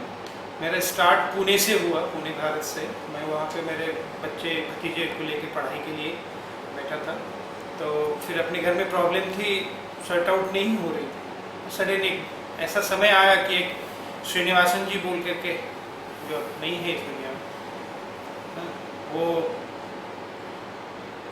मुझे इसके बारे में उनको पता चला तो बताया था, उसको वहाँ से फिर मेरी लाइफ में बहुत सारे चेंजेस आए। हाँ, तो ये यदि विश्वास करें तो कोई भी शास्त्र विश्वास करे तो हमें रिजल्ट देता ही है जी। पॉजिटिव में। तो आप जो वास्तु के हिसाब से घरों की जो स्थितियाँ देखते हैं तो वहाँ आप खुद निरीक्षण करने जाते हैं या किस तरह से आप उसकी रेमेडीज को ढूंढते हैं, कैसे? कभी कभी प्लान मंगवा लेते हैं, ज़्यादा दूर रहा तो फर्स्ट में, हाँ, क्यों सब तरीके के आदमी होते हैं, अफोर्ड करने वाले, नहीं करने वाले। और यदि हम लोकल में जैसे काठमांडू में ही हैं, जैसे इंडिया भी मेरा क्षेत्र है, मैं करता हूँ, और काठमांडू में भी है, तो वहाँ तो मैं जाके निरीक्षण करने के लिए बुलाते लोग घर, फैक्ट्री, ऑफिस वगैरह सब के लिए, तो देख करके कैसे क्या है, कैसे सुधारना है, तो वैसे सुधारते हैं। मुख्य रूप से आप क्या क्या चीज़ों पर जोर देते हैं कि जो पूरी तरह से पब्लिक को अवॉइड करनी चाहिए जिससे कि पूरी तरह से वो उनके घर में शांति रहे? मुख्य मुख्य चीज़ें ऐसी क्या है? 5 चीज़ सबसे पहले पकड़ ले घर में। रसोई, लोग आजकल किचन बोलने लगे। किचन जब से वर्ड आया है जीवन में सबके किचकिच भर गया है। ओह, इसीलिए रसोई मैं वर्ड को ज़्यादा, और हम लोग नेपाली में उसी को भांसा बोलते हैं जी। खाना बनाने वाली जगह को। तो रसोई दक्षिण पूर्व कोने में सर्वोत्तम, दक्षिण पश्चिम कोने में मास्टर बेडरूम, पूजा घर का निर्धारित है उत्तर पूर्व कोना, घर का दरवाज़ा और टॉयलेट्स के प्लेसमेंट। ये हम लोग यदि बेस कर लें तो हमारे घर में प्रॉस्पेरिटी 100% हमको प्रॉस्पेरिटी है। सर एक चीज़ बताएं कि आज जो फ्लैट्स बन रहे हैं या जो निगम है या जो यूआईटीज़ हैं या जो भी निकाय हैं, वो जो प्लान काटते हैं वो इन चीज़ों का ध्यान नहीं रखते, वो तो सीधा लेते हैं, प्लान बनाते हैं और दे देते हैं। नहीं। तो ऐसे में आदमी के सामने ये दिक्कत आ जाती है कि कौन सी दिशा को माने। वो तो उसने तो प्लान काट के दे दिया, अब आपके पास तो यही क्षेत्र है, अब आप उसी में सेट करना है। हाँ, उसी में सेट हो जाता है आराम से। जी अब कल हमारे पास एक आए थे यहाँ पे काउंसलिंग के लिए, कल हमारा काउंसलिंग का सेशन था, जी तो उसमें आए थे, तो उनका 19 फीट बाई 24 फीट का प्लॉट था। जी प्लॉट था, खाली था, इसीलिए हमने उनको वैसे सजेशन किया, उनको बहुत अच्छा लगा वो चीज़। क्योंकि एक फ्लोर पे तो काम होना नहीं है, 2 फ्लोर बनाना है, तो 2 फ्लोर में एडजस्ट हो जाता है, छोटे छोटे प्लॉट में भी हो जाते हैं यदि हम चाहें, और हमारा इंजीनियर यदि हो गया उस लाइन में वास्तु के संबंध में, तो वो ईजी बना करके फिर दे देते हैं, कोई दिक्कत नहीं है। जी छोटे प्लॉट हो, बड़े प्लॉट हो, हाँ, बेसिक 5 चीज़ जो है वो पकड़ के रख ले हम लोग, तो हमारा घर स्वर्ग से सुंदर हो जाता है। सर एक चीज़ और बताएं, जब प्लान बनाते हैं किसी का वास्तु के हिसाब से, मगर सबसे पहले आती है उसके सामने की सड़क। किसी का प्लॉट टी पे होता है, सामने 2 सड़क होती है, उसके सामने टी आता है। सुंदर प्रश्न। किसी का मकान दोनों तरफ सड़क पे होता है, किसी का मकान तीनों तरफ की सड़क पर होता है। तो किसको क्या मिलेगा ये तो कोई नहीं जानता, वो तो लॉटरी से हाँ, निकलता है। हाँ, ठीक है। तो टी वाला जो मकान है जो आ रहा है प्लॉट, या जो दोनों तरफ है, उसके बारे में आपका क्या कहना? टी जंक्शन के ठीक सामने गेट, जो टी जंक्शन जो पड़ता है अपना, उसके ठीक सामने में गेट नहीं रखें तो भी बचाव हो जाता है आदमी का। और गेट पड़ गया तो बहुत दिक्कत वाला घर मानते हैं हम लोग वास्तु के हिसाब से। जी। हाँ, रहा दो तरफ का, तो 2 तरफ में जो सर्वोत्तम, पूरब का मिल गया तो पूरब, पश्चिम का मिला तो पूरब की तरफ दरवाजा रख लेंगे। हाँ, और उत्तर और दक्षिण? उत्तर दक्षिण हो तो पहले उत्तर को प्रायोरिटी। अच्छा। और 3 तरफ हो गया तो भी हम पूरब या उत्तर जो पड़ जाए हमें तो उसको प्रायोरिटी दें। 4 तरफ हो गया तो सबसे अच्छा प्लॉट कहलाता है। जी। तो इसी टी जंक्शन को थोड़ा सा अवॉइड करके, हाँ, सरकार से भी निवेदन यही रहता है हम लोग का जी। कि टी जंक्शन को अवॉइड करें। और चौराहे पे आ जाता है जिसका मकान? चौराहे पे आ जाता है तो वो ठीक है, कोई दिक्कत नहीं है वैसा, क्योंकि प्रोटेक्शन बीच में जो एक सर्कल जो बना हुआ रहता है वो प्रोटेक्ट करता है। ओके। तो एक चीज़ और बताएं, आप जो पिरामिड बना रहे हैं, कितने तरह के पिरामिड बनाते हैं और किस किस तरह बेस से? पिरामिड तो एक ही है, सेक तो जी। जो इजिप्ट को हम लोग जो रेप्लिका मान के चलते हैं, हमारे नेपाल में तो प्रॉपर क्या है, सारे मंदिरों का गुंबज पिरामिड शेप में है। जी जी। हाँ, और यहाँ पे अपने अपने तरीके से बनता गया। पशुपतिनाथ का टेम्पल आप देख लो, विजुअल है सबके दिमाग में वो चीज़, उसके हिसाब से पिरामिड एक्चुअल में बोलेंगे तो इजिप्ट का बेस नहीं है, वो हमारे ही हिंदुओं द्वारा निर्मित है।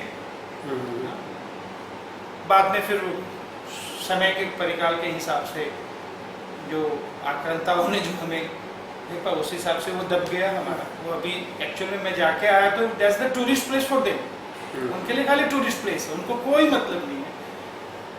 ज्ञान लेना है तो पिरामिड में आप कागज़ का ही पिरामिड घर में बना लीजिए, जो डिज़ाइन किया हुआ है, आप नेट पे देख सकते हैं कितने डिग्री में, और उससे जो पॉजिटिविटी आप लेना स्टार्ट कर देंगे तो उससे भी हो जाएगा वो चीज़। तो आपके पास पिरामिड्स बने हुए हैं? पिरामिड्स हमारे सारे हमारे जो गुरु हैं प्रोफेसर डॉक्टर जितेंद्र भट्ट बड़ोदरा से जी उन्होंने इन्वेंट किए आज से 40 साल पहले जी और वहाँ से स्टार्ट होते हुए हमारा ये काम जी हम लोग वहीं से लेते हैं, एक ही शेप में बनते हैं वहाँ पे, और क्वालिटी भी है उस चीज़ का, रिजल्ट्स भी आज मैं 14 सालों से तो मुझे रिजल्ट्स भी बहुत अच्छे। क्या कॉस्ट पड़ता है पिरामिड आपका? नीचे 3 रुपये से लेकर के ऊपर गोल्ड का जितना यूज कर रखे हैं तो उसके हिसाब से गोल्ड प्लेटेड होने के कारण महंगा होते जाता है। तो इसमें गोल्ड प्लेटेड लेना जरूरी होता है? ले भी सकते हैं जी। वो अब क्या होता है, जगह कम, जगह बड़ी है तो एक भी यंत्र लगा करके हम उसका एनर्जी बढ़ा सकते हैं। It's depend on size. Size ज़्यादा बड़े नहीं है, फिर इसमें छोटा तो 1 इंच बाई 1 इंच कह लीजिए, ऊपर 9 इंच बाई 9 इंच में ही सारा सामान है। आप कुछ दर्शकों को बताना चाहें तो स्वागत है। तो यही है कि घर बनाए तो थोड़ा सोच करके, अच्छे इंजीनियर्स, अच्छे वास्तुशास्त्र से संपर्क करके बनाए, हाँ, क्योंकि घर एक बार बनता है, बार बार नहीं बनता है, और कम से कम 3 जनरेशन का भाग रहता है उसमें, हाँ। तो इस हिसाब से आप सबसे निवेदन है कि अच्छे वास्तुशास्त्री और अच्छे इंजीनियर से मिल करके घर बना करके उसका लाभ उठाएं। बहुत बहुत धन्यवाद मुद्रा जी, बहुत बहुत धन्यवाद। उदयपुर में चल रहे ज्योतिष सम्मेलन में हमने अब तक बहुत से ज्योतिषियों से उनके विचार जाने, उनकी विधाओं के बारे में जाना, मगर कल जो सबसे चर्चित नाम रहा जिनसे लोगों ने परामर्श लिया, उन चर्चित नाम में से सबसे चर्चित नाम था दीपक चोपड़ा जी का, जो जम्मू से आए हैं। दीपक चोपड़ा जी दिखने में तो काफ़ी यंग एज है और स्माइलिंग फेस है, मगर इनकी जो विधा, कल जो प्रेडिक्शन करने का ढंग था, उससे ऐसा लगा कि ये किसी लीग से हटकर अपने काम कर रहे हैं। तो मैं दीपक चोपड़ा जी से आज जानना चाहूँगा कि आप किस किस विधा पे काम कर रहे हैं और क्या क्या उसमें आप तकनीक अपना रहे हैं। देखिए सर, मैं एक तो ज्योतिष तो करता ही हूँ, साथ में मैं एक इसको टेक्निकल भी ला रहा हूँ। जैसे सॉफ्टवेयर्स वगैरह मैंने उस पर काम हो रहे हैं, सॉफ्टवेयर्स पे मेरा एप्लीकेशन भी है बर्थ एस्ट्रो के नाम से, जो 1 मिलियन होने वाला है, लोगों को बहुत पसंद आ रहा है। दूसरा, मैं जब ऑफिस में बैठता हूँ उसमें मेरा यही है कि जो जातक मेरे पास आता है वो बहुत पीड़ादायक होता है या उसका कोई प्रॉब्लम रहता है, मैं अपनी रिसर्च जो मैंने 24 ईयर्स से रिसर्च की है, उस रिसर्च पे उसका फलित करूँ और उसके बाद फलित के बाद उनको एक कुछ रेमेडीज़ दूँ, कुछ उपाय दूँ जिससे उनको फ़ायदा हो। तो सर, जो ज्योतिष में आज जो हालात हैं, ज्योतिष को लेकर के हर गांव में, हर शहर में लोग आ गए हैं, मगर वो जो रेमेडी बताते हैं उससे क्या लोगों के मन में भ्रांतियाँ बहुत आती हैं। तो आप इन चीज़ों का समाधान कैसे ढूंढते हैं कि जो लोग गलत बता रहे हैं उसको कैसे सही किया जाए? देखिए सर, ज्योतिषी तो मैं ये भी देख रहा हूँ कि जैसे मैंने किसी की रीडिंग की और मैं 3-4 साल के बाद देख रहा हूँ वो ज्योतिषी बन गई। ठीक है सर, उनकी अपनी रिसर्च है, टाइम लगता है। मैं जैसे 24 ईयर्स हो गए ज्योतिष में, मैं आज भी अपने आप को विद्यार्थी समझता हूँ और मैं जहाँ भी जाता हूँ कुछ सीखने के लिए ही जाता हूँ कि दूसरों से कुछ सीख सकूँ। परंतु सर, कुछ ऐसे भी लोग हैं जो लोगों को डराते हैं और बिल्कुल कुछ इस तरह डराते हैं कि वो डर के मारे समाधान तो करते हैं, उनको फल नहीं मिलता, बट डराते इस तरह है कि वो डर के मारे बस इतना सोचें कि ये करना है, वो करना, उनके माइंड में नेगेटिव चीज़ें घूमती हैं। हमेशा हमें सामने वाले को ज़्यादा पॉजिटिव करना चाहिए। सर, आप जम्मू से हैं जी, और आपके पड़ोस में होशियारपुर है जी, जहाँ भृगु संहिता को लेकर के, जी बिल्कुल, मगर आप वैदिक ज्योतिष से हैं जी, वो भृगु ज्योतिष से हैं। जी सर। तो इन दोनों में डिफरेंस क्या है और इसमें कैसे क्या रहता है? सर डिफरेंस तो इतना कुछ खास नहीं है, क्योंकि वैदिक वो भी है, बट ये कि जैसे पराशर ने क्या लिखा, महर्षि पराशर ने, महर्षि गौतम ने क्या लिखा हुआ, महर्षि भृगु ने क्या किया हुआ, उन्होंने एक किताब लिखी हुई थी, उस किताब में सबकी जन्म कुंडलियाँ थी, बट फिर वो जैसे भी वो ब्रदर्स थे उन्होंने आगे डिस्ट्रीब्यूट किया, एक दूसरे को दे दिया, तो वो कुछ ही कुंडलियाँ एक व्यक्ति के पास सीमित है, उसको फिर किसी दूसरे के पास जाना पड़ता देखने के लिए, क्योंकि वो बढ़ चुकी है वो भृगु संहिता, तो इसलिए परिपूर्ण सबको नहीं मिल पाता वो। जी जी तो आप जो वैदिक के आधार पर देखते हैं, जो आपका मेन जी जी जी लाइन है वैदिक का, जी। तो इसमें आप किन किन चीज़ों पर फोकस करते हैं देखते हुए? हाँ बिल्कुल, सबसे पहले हम नक्षत्रों को देखते हैं, क्योंकि नक्षत्र से हम इंसान का परिचय प्राप्त कर लेते हैं। उसके बाद नक्षत्र बेस पे हम उनकी विशुद्धरी महादशा देखते हैं, योगनी दशा देखते हैं, चर दशा देखते हैं, हम अष्टक वर्ग देखते हैं, षडबल देखते हैं, ग्रहों की पोजीशन की डिग्रीज देखते हैं, वो ग्रह किस नक्षत्र में है वो देखते हैं, वो किस घर में बैठे हैं उन पर दृष्टि किसकी, वो चीज़ें देखते हैं, नौमांश कुंडली देखते हैं, और जो जो प्रॉब्लम्स आती है उस हिसाब से वो चार्ट्स जो होते हैं D6 तक वो देखते हैं। सर आपने इतने नाम लिए, विश्वोत्तरी, जी चर, नवांश जी और जितने 9 नाम लिए आपने, ज़्यादातर ज्योतिष तो सिर्फ एक पन्ना देखते हैं स्टार्टिंग का, जी 9 ग्रह देखते हैं। जी जबकि कल मैं यहाँ बात कर रहा था तो उसमें नेपच्यून भी देखा उन्होंने, जी। प्लूटो भी देखा और यूरेनस भी देखा, जी बिल्कुल वो हमारी जनरली कुंडलियों में नहीं होता है जी यहाँ पे। बिल्कुल। तो आप जो इतना लंबा डिटेल जाके देखते हैं उस तरह से, जी। तो उसमें कैसे क्या रहता है आपको, क्योंकि लोग तो जनरली एक पीस देखकर ही सब कुछ कर देते हैं, जी। तो वो आप कैसे? देखिए सर, मैं जहाँ तक ज़्यादातर मैं 7 ग्रहों को ज़्यादा मानता हूँ, क्योंकि 7 ग्रहों से ही हमारे 7 दिन निकले हैं, शुक्रवार, मंगलवार, बुधवार। राहु और केतु तो छाया है चंद्रमा की, वो छाया ग्रह हैं, मगर उनकी पावर को देखकर हमें उनको ग्रह की उपाधि दी हुई है, मगर नेपच्यून वगैरह उनका कोई मेरे को ज्ञान नहीं है और मैं वो बोल भी नहीं सकता। तो नेचुरली अब लोगों ने 12 ग्रह है इसलिए 12 ग्रह निकाल दिए हैं, परंतु मुझे यही लग रहा है कि हमें 9 ग्रहों पे ज़्यादा काम करना चाहिए, और वो इम्पोर्टेंस भी है। और सबसे पहले हमें सूर्य की पोजीशन को देखना चाहिए, क्योंकि सूर्य के समक्ष सारे ऑलमोस्ट अस्त होते हैं कुछ डिग्रीज में। फिर हमें चंद्रमा की गति देखनी चाहिए, क्योंकि हमारे दिमाग पे पूरा चंद्रमा का कंट्रोल होता है, वो चीज़ें देखनी चाहिए। फिर जिस तरह की क्वेश्चंस होते हैं, लोगों को विद्या का होता है या किसी को कुछ होता है, विद्या के लिए हम बृहस्पति को देखें, बुध को देखें, इन चीज़ों को देखें तो विद्या का पता चलता है। तो कर्म क्षेत्र के लिए कर्म का देखें हम, तो 12 ग्रह हैं, 9 ग्रह हैं और 12 खाने हैं। और देखिए अब कितनी खतरनाक कैलकुलेशंस हमारे महर्षियों ने की हुई है, मतलब हम किस तरह हम अपनी भविष्यवाणियाँ कर सकते हैं, अरे इसको ये बीमारी लगेगी, इसका ये समाधान है, इसका वो। देखिए मैं तो कुछ भी नहीं हूँ, बिल्कुल नहीं कुछ हूँ, मगर जो हमारे महर्षि हैं जिन्होंने वो धरोहर हमें सौंपी है, हमें सिर्फ उस चीज़ का आदर रखना चाहिए और उसको अच्छी तरह से हमें आगे बढ़ाना चाहिए। सर 9 ग्रह, जी 12 खंड जी और 7 अरब की जनसंख्या, जी सर।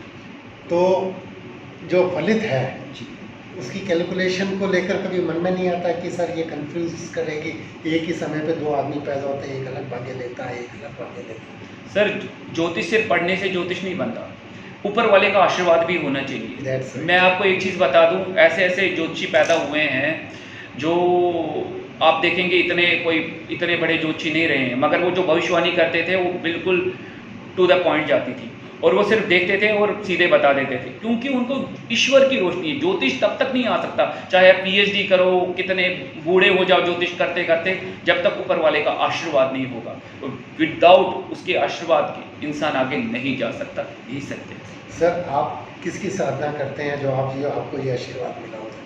सर ये तो प्रभु की कृपा है, और मेरा शायद पिछले जन्म का कुछ ऐसा है कि मैं इस फील्ड में आया हूँ, अदरवाइज मेरे पूरे खानदान में कोई ज्योतिषी नहीं है।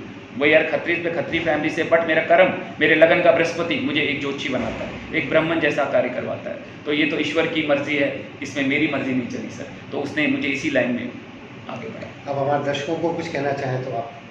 मैं तो आपके दर्शकों, अपने सारे जितने भी उदयपुर के लोग हैं, उनको एक ही चीज़ बोलना चाहूँगा कि ज्योतिष सत्य है, इन पे विश्वास करिए। हमें ज्योतिष से काफ़ी चीज़ें, तकलीफ जो है वो हमें उनका समाधान मिल सकता है। पूरा विश्वास रखिए और ईश्वर पे भी विश्वास रखिए, क्योंकि हमें पूजा पाठ भी करना चाहिए, इससे भी हमारे मन को शांति मिलती है। धन्यवाद। मेरे साथ नीरज जी शर्मा भी हैं, जिन्होंने ये 2 दिवसीय राष्ट्रीय सम्मेलन उदयपुर के सुखड़िया मंच पे करवाया। और इन्होंने घोषणा भी की है कि कल जिस तरह से यहाँ पर उदयपुर की जनता को निःशुल्क ज्योतिष का लाभ मिला, फलितों को जानने का लाभ मिला, वो आगे भी करवाते रहेंगे। हम पंडित नीरज जी शर्मा जी से, प्रोफेसर से जानना चाहेंगे कि आपने किस प्रकार इसको ऑर्गेनाइज किया और आगे आपकी क्या योजना है। जी, संस्कृत विभाग, मोहनलाल सुखाड़िया विश्वविद्यालय और अखिल भारतीय प्राच्य ज्योतिषोत्सव संस्थान जयपुर के संयुक्त तत्वावधान में ये 2 दिवसीय राष्ट्रीय ज्योतिष सम्मेलन आयोजित हुआ। सौभाग्य की बात है कि इस सम्मेलन में देश के मूर्धन्य ज्योतिष के, हस्तरेखा के और ज्योतिष के अन्य विधाओं के जानकार विद्वान लोग इस कार्यक्रम में सहभागी हुए।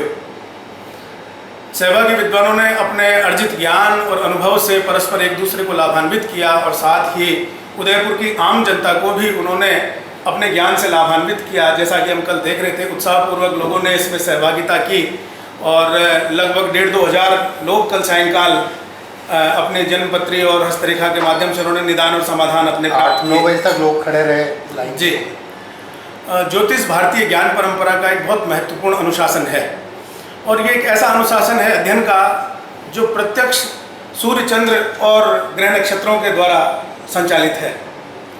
इसका संबंध केवल किताबी ज्ञान से नहीं है, इसका संबंध आपके इष्ट साधन से भी है।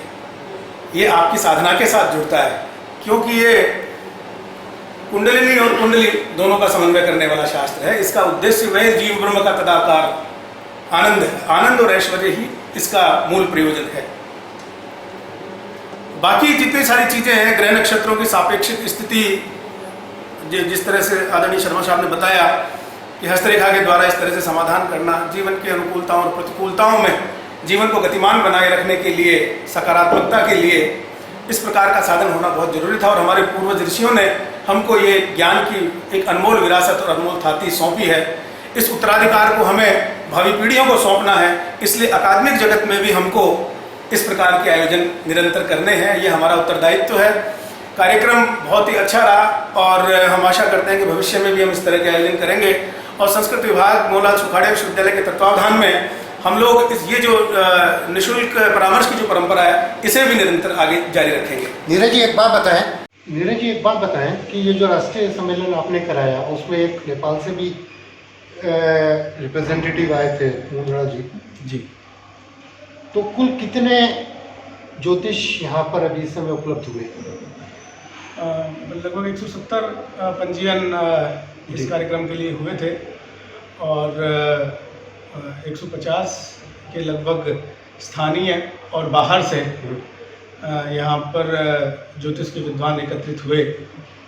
और जिस तरह आज अभी समापन समारोह में आपने देखा कि हमने सभी प्रतिभागियों को सहभागिता प्रमाण पत्र वितरित किए थे जी, तो लग रहा था कि पूरे देश से प्रतिनिधित्व हमारे यहाँ 15 राज्यों से विद्वान यहाँ पर पधारे और उन्होंने अपने अनुभव और अपना ज्ञान यहाँ साझा किया। सर, मेनली जो 2 दिन की जो रिजल्ट निकला, इन्होंने अपने अपने पत्र वाचन के, तो प्रमुख रूप से क्या बात निकल के आई है? प्रमुख रूप से ये कि शास्त्र जो होता है सर, वो देश काल परिस्थितियाँ और चुनौतियों के साथ शास्त्र में नए आयाम, शास्त्र पर विचार के नए आयाम स्थापित होते हैं। परिस्थितियाँ बदलती हैं, चुनौतियाँ बदलती हैं। जो बीमारियाँ आज लाइफस्टाइल डिजीज़ हैं, ऐसा पहले नहीं होता था। शास्त्र तो 1000 साल पहले का है, 1500 साल पहले का है, लेकिन उन ऋषियों के वचनों में, उन शास्त्रों में ज्ञान के वो आयाम भी प्रत्यक्ष या परोक्ष रूप से निहित हैं। उस अर्थ को निकाल करके उपयोग में लेना आना चाहिए। आज स्थिति ये है कि हम जब सेकेंडरी सोर्सेज से चीज़ों को पढ़ते हैं, मौलिक ग्रंथों को नहीं पढ़ते हैं, तो हम उस चीज़ को नहीं पकड़ पाते हैं। लेकिन जिस तरह से ऋषि की परिभाषा ही शास्त्र में ये है, ऋषि क्रांति दृष्टार है। जो क्रांतिदर्शी होता है उसको ऋषि कहते हैं। जो युगों बाद की चीज़ को जो देख ले उसको ऋषि कहते हैं। तो हमारी जो ऋषि प्रज्ञा है, उसने उनको इस चीज़ का अनुमान और आभास था कि इस धरती को जीने लायक बनाए रखने के लिए, सुंदर बनाए रखने के लिए, मनुष्य जाति के विकास और विस्तार के लिए, इस प्रकृति और पर्यावरण को बचाए रखने के लिए इन सब चीज़ों का होना आवश्यक है। जिन चीज़ों का होना आवश्यक था, वहाँ उन्होंने धर्मशास्त्र में व्यवस्थाएं दे दी जी। धर्मशास्त्र को ज्योतिष के साथ में जोड़ दिया, धर्मशास्त्र को आयुर्वेद के साथ में जोड़ दिया और धर्म माने जो हमारा आचरण है, कॉमन कोड ऑफ कंडक्ट है, उसमें ये सब चीज़ें धीरे धीरे वो जो विज्ञान था ऋषियों का वो हमारे आचरण में आया। तो उस ऋषियों के विज्ञान को जानने के लिए इस प्रकार के आयोजनों की भूमिका होती है, जहाँ एक और विज्ञान के भी लोग होते हैं, एक और प्रैक्टिशनर्स जो अनुभव के लोग वो होते हैं, और एक और शास्त्र के भी लोग होते हैं जिन्होंने मूल ग्रंथ और शास्त्र पढ़े हैं। तो वो लोग मिलकर जब अपने अनुभव साझा करते हैं तो आज की चुनौतियों के संदर्भ में भी वो चीज़ें निकल के आ रही। जैसे आज आपने देखा कि चिकित्सा ज्योतिष के संबंध में काफ़ी चर्चाएं हुई हैं।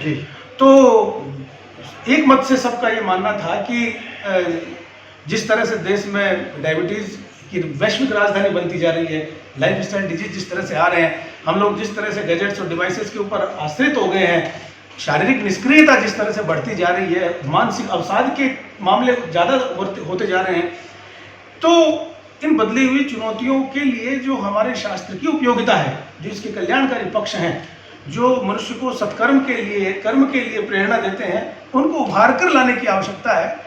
और इन्हीं चीज़ों का जैसे देखा आपने, तो ज्योतिष जो है वो प्रकाश देता है, समाधान देता है। हम परिस्थितियों को बदलते हैं ये संभव नहीं है, लेकिन हम परिस्थितियों के संदर्भ में सतर्क कर देते हैं, सचेष्ट कर देते हैं। आप रात के अंधेरे में जा रहे हो और आपके हाथ में टॉर्च है, तो लालटेन या टॉर्च की रोशनी में आप आने वाले रास्ते में आने वाले गड्ढे को देख सकते हैं, तो फिर उस गड्ढे से आप बचेंगे। या उसमें मान लीजिए प्रारब्ध में लिखा हुआ, नियति में लिखा हुआ गिरना था, तो भी आपकी कम लगेगी चोट, क्योंकि आपको पता था कि यहाँ मैं गिरने वाला हूँ। तो आप पूरी कोशिश करके बचने की कोशिश करेंगे, फिर भी कम लगेगी, चोट कम लगेगी। लेकिन अंधकार में जाकर के आप सीधे, इसीलिए ज्योतिष जो शास्त्र है वो हमें आने वाली घटनाओं के प्रति सतर्क करता है, ऐसे संकेत देता है निमित्तों के माध्यम से, ग्रह नक्षत्रों और ताराओं के सापेक्षिक स्थितियों के माध्यम से, जो हमारी दशाएं, अंतरदशाएं, प्रत्यंतर दशाएं, सूक्ष्म दशाएं होती हैं, गोचर की जो स्थितियां होती हैं, उनके माध्यम से हमें सतर्क करता है, हमें राह दिखाता है, और अपनी ऊर्जा और ऊष्मा के साथ हम सकारात्मक दिशा में और आगे बढ़ते हैं। सर, आप एजुकेशन से हैं, मगर जिस तरह से हास हुआ है आज ज्योतिष का, वैदिक संस्कृति का, वैदिक ज्ञान का, तो क्या इस तरह के जो यहाँ आलोक आए, लाल किताब का, इस तरह की जो ज्ञान गंगा है हमारे देश की, उनको क्या एजुकेशन के रूप में लाने के लिए आप लोगों ने कोई करिकुलम बनाने का सोचा है, या उसका? जी, बहुत अच्छा, बहुत ही प्रासंगिक और समसामयिक प्रश्न आपने किया है कि हमारा जो प्राचीन ज्ञान है, जो भारतीय ज्ञान परंपरा है, उस ज्ञान परंपरा की समसामयिक उपयोगिता के संबंध में और उस ज्ञान से आमजन को लाभान्वित करने के लिए, नई पीढ़ी तैयार करने के लिए विश्वविद्यालयों की क्या भूमिका हो सकती है, शिक्षा जगत की क्या भूमिका हो सकती है। विश्वविद्यालय शब्द का अर्थ ही है जहाँ समस्त विद्याओं का अध्ययन अध्यापन हो। विश्वविद्यालय शब्द में जो विश्व शब्द है वो ग्लोब का पर्याय नहीं है, संसार का पर्याय नहीं है, विश्व समग्र का पर्याय है, टोटल। तो जितने भी ज्ञान के, जितने भी नॉलेज डिसिप्लिन्स हैं, उन सब के लिए जिज्ञासु को समाधान मिले, अवसर मिले, उसको विश्वविद्यालय कहते हैं। जहाँ विश्वविद्याएं हों, तो उन विश्वविद्याओं में वेद तो सबसे पहली विद्या है, और वेद से जुड़ी हुई वेदांग जो है, शिक्षा, कल्प, व्याकरण, निरुक्त, छंद और ज्योतिष, वो वेदांग तो पहली विद्या है। तो इसलिए जो वेदांग से जुड़ी हुई विद्या है, वेद से जुड़ी हुई विद्या है, वेद से ही संस्कृत और फिर क्लासिक सारा आता है, तो उनसे जुड़ी हुई विद्याओं के विकास विस्तार के लिए, योजनाओं के लिए हमने विश्वविद्यालय में भारतीय विद्या संकाय की स्थापना का संकल्प किया है। और ये राजस्थान का पहला विश्वविद्यालय होगा जहां भारतीय विद्या संकाय की स्थापना हुई है। उसको हमारे अकादमिक परिषद के द्वारा स्वीकृति मिल चुकी है, उसको प्रबंध मंडल के द्वारा स्वीकृति मिल चुकी है, उसको माननीय राज्यपाल महोदय के द्वारा भी स्वीकृति मिल चुकी है। लेकिन वो अभी राज्य सरकार को प्रस्ताव भेजा हुआ है, वहां से आने के बाद हमारे पास उसकी फॉर्मल औपचारिक जब स्वीकृति आ जाएगी, तो फिर भारतीय विद्या संकाय एक नया संकाय, नई faculty of Indic studies Bharatiya Vidya संकाय हमारे पास होगा। और उस संकाय में फिर हम वेद विद्या के विषय, वेदांगों के विषय, परंपरागत ज्ञान के विषय, उसमें पांडुलिपि विज्ञान जो हस्तलेख है उसका विषय, उसमें संस्कृत विभाग भी होगा, उसी में प्राकृत विभाग भी होगा, उसी में जो हमारा नॉर्थ कैंपस जो बिलौता में जो बनने जा रहा है, उसके लिए भी वैष्णव धर्म, दर्शन और ज्ञान परंपरा के कुछ कोर्सेज हम लोग डिजाइन कर रहे हैं, वो भी उसमें चलेंगे। और भी प्राचीन भारतीय ज्ञान परंपरा से जुड़े हुए जो आयाम हैं, जो एक व्यवस्थित एकेडमिक डिसिप्लिन के रूप में किसी समय देश में चलते थे, वो सब पुनः इस ज्ञान की उर्वर भूमि में, त्याग और तप की, मेवाड़ की इस पुण्य भूमि में वो सब विषय पढ़े पढ़ाए जाएं, उन पर चर्चा परिचर्चा है, विद्वानों का आवागमन हो, एक निरंतर संवाद चले, और उस संवाद से जन कल्याण की, लोक मंगल की के कार्य आगे बढ़ें, इस भावभूमि के साथ हमने इस नए संकाय की स्थापना का संकल्प किया है। शीघ्र ही ये संकाय आकार लेगा। जब बात है तो हमने विश्वविद्यालय में अभी प्रारंभिक रूप से कर्मकांड, ज्योतिष और वास्तुशास्त्र से जुड़े हुए कुछ प्रमाण पत्र और डिप्लोमा पाठ्यक्रमों की योजना हमने तैयार की है। वो भी अकादमिक परिषद और प्रबंध मंडल से स्वीकृत हो गए हैं और आगामी वर्ष में हम लोग ये भी कोशिश करेंगे कि हमारे स्पेशल ग्रुप भी ज्योतिष का, जिस तरह से अभी हमारे यहाँ साहित्य ग्रुप चल रहा है, तो ज्योतिष का भी ये ग्रुप हमारे यहाँ चले, क्योंकि ये अर्थकरी विद्या है, रोजगारपरक विद्या है। आज शास्त्र पढ़ा हुआ अनुभवी जो व्यक्ति है वो ज्योतिष में कम है। ज्योतिष में प्रोफेशनल उस तरह से लोग आगे जो सेकेंडरी सोर्सेज से, जिन्होंने संस्कृत जानती नहीं, संस्कृत पढ़ी नहीं, मूल ग्रंथ और मूल श्लोक तो कभी देखा ही नहीं, और वो फिर ज्योतिष के फील्ड में आगे। देखिए, विद्या तो साधक की है, जो भी साधना करेगा उसको विद्या फलित हो जाएगी, लेकिन उसके जो आरंभिक स्रोत हैं वो तो शास्त्रों में है, वो तो संस्कृत भाषा में है। इसलिए संस्कृत भाषा की जो उपयोगिता है शास्त्र संरक्षण के लिए, लोक मंगल के लिए, लोक कल्याण के लिए, तो उस विद्या उपासना के लिए, उस ज्ञान की आराधना के लिए तो विश्वविद्यालयों को ही खड़ा होना होगा, उन्हीं को संकल्पित होना होगा। और इस संकल्प में हम सब, पूरा समाज और शिक्षा जगत एक साथ रहे तो ये चीज़ें। और भारत की जो नई शिक्षा नीति है 2020, उसमें तो इन सब चीज़ों को महत्व दिया ही गया है।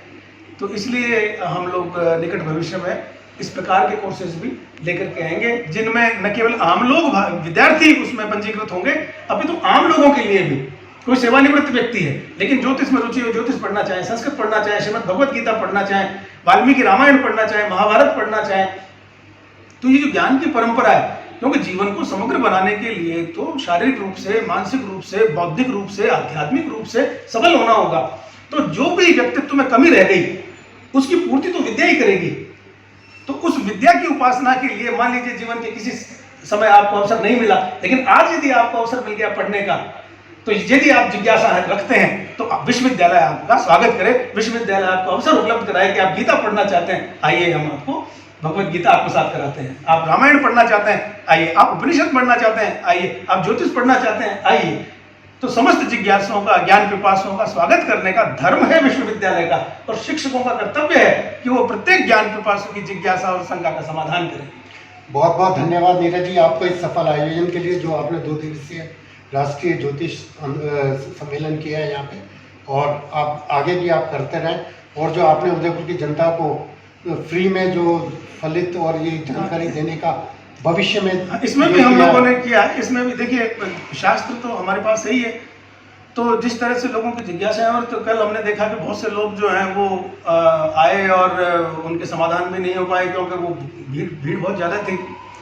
तो हम ये भी प्रयास करेंगे कि यदि टाइम का इस तरह का नहीं, हम लोग इस तरह का कर लेंगे, क्योंकि कि जो भी जिज्ञासु जो अपना शंका समाधान कराना चाहते हैं, वो हमको इस तरह का कोई एक मैकेनिज्म डेवलप करेंगे कि वो रजिस्टर्ड उस पर किसी नंबर पर हो जाएंगे, तो हम उनको इनवाइट करेंगे और निःशुल्क उनको परामर्श देंगे ज्योतिष का। और उदयपुर के लोगों के लिए ये निःशुल्क परामर्श हमारी ओर से हमेशा रहेगा। बहुत बहुत पहले इनफॉर्मल रूप से था, अब हम इसको फॉर्मल रूप से भी करेंगे। बहुत बहुत धन्यवाद। एक अच्छी सुविधा उदयपुर की जनता को मिलेगी, और जो लोग आसपास के हैं वो भी इसका लाभ ले सकेंगे, और जो कुकर मुद्दे की तरह जो आज भ्रमित हो रहे हैं लोग, वो भी उससे बाहर निकल सकेंगे। बहुत बहुत धन्यवाद नीरज जी, आपको बहुत बहुत आभार सर आपका।